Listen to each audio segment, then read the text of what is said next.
Alright, what up guys? Battle Fanatic here, back with another recap. First off, shout out to PG Bloggers for having me on the team now. Especially Sincere and Madi and all the PG Bloggers for, having me on the team now. I'm excited to see what we got cooking in the upcoming future. So yeah, shout out to PG Bloggers.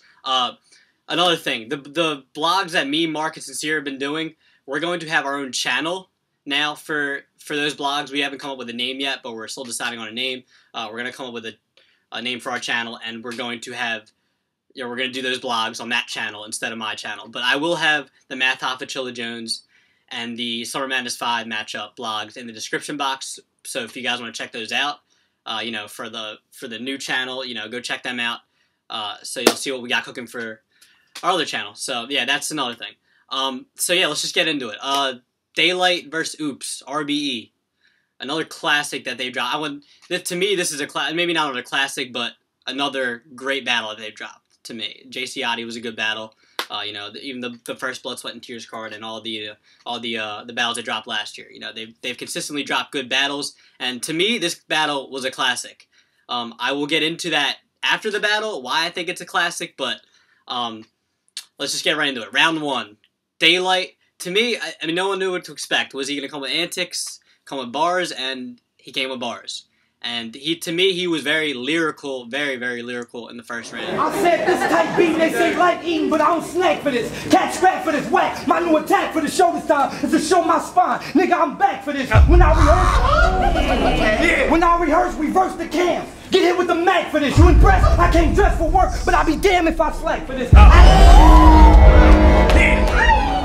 He had the Shawn Marion scheme. He was extremely lyrical in the first round. He had a lot of punches. He had a lot of just great wordplay. He came with that that Chilla day. He came with that Mad Child day. And Ooops, each round in this battle to me was debatable, very, very debatable. But Ooops also had a consistent first round. He wasn't extremely lyrical as Day. He's not extremely lyrical in general as Daylyt to me. I mean, they're both in writer's block. I mean, to be from writer's block, basically everyone in that that crew has a good pen. So, but to me, Day was more lyrical. Day edged the first round. Second round, another one. The second round could go either way. Also, to me, Ooops was again more consistent. Daylyt Daylyt had a good round too. He had some good bars. He had some great bars actually. I think he had the Biggie scheme in the beginning. That was hard. I like that a lot. But to me, Daylyt had a lot of they weren't whack, but they were just funny, joking bars, and I liked them, but I was fucking with Ooops second more. He had a lot of people have had the Day name flips, the Daylyt name flips, the Days of the Week schemes, but to me, Ooops was very creative, his Days of the Week scheme and all that shit. So the second round to me goes to Ooops. He was more consistent. Daylyt, like I said before, he also had a good second round, but I was feeling Ooops more his second round also. But that round, again, could go either way. I wouldn't be mad if someone, I mean, you could even say it's a preference thing. Oh, you like jokes more. I guess maybe a little bit, but, it could go either way. Third round, we got a lot to talk about. To me, Battle Rap didn't need this, but it was a breath of fresh air for Battle Rap. Daylyt, I did not, 1,000%, I would never expect Daylyt to have this type of a round. Daylyt comes out and, he says, he gets real as fuck. He says, his best friend was shot when he was 4 or something like that. And then he goes into why he got the face tat. That was crazy. That to me, that was a mind fuck. That was crazy how, and everyone thought, oh, you're a fag because you had the face tat. And then he goes into why he got the face tat. It's real as fuck to me. That's crazy. And then even bars like the Steve Urkel shit, you had to get a machine and you're automatically a cool dude. To me, that wasn't just a crazy bar. That was real. Where he's from, growing up, that's real. That's not just a crazy bar. Some people think some fans will think oh that was crazy. Some fans will say, oh, just that was just a crazy bar. To me, there's more than that. There's more than just there's more to that bar than just being crazy, a hard bar. That was real. That was a real line. That gave me goosebumps, man. That was crazy. and the pops at my front door every day, it was never Dad. That was, oh my God. Are you fucking kidding me? And then, you know, then Oops goes, and you're not, my mindset, you know, oh, how is Oops going to come back and get Day after his third round? No one expecting that from Daylyt. And Oops comes back and talks about his daughter. And I mean, I think he opened up with why his brother got shot. You know, two dudes came out arguing out of the house, and the one picked him up and used him as a human shield. Are you fucking kidding me? My brother, see, actually, he died when he was 9. I was 6. And it wasn't because of sickness or in his sleep.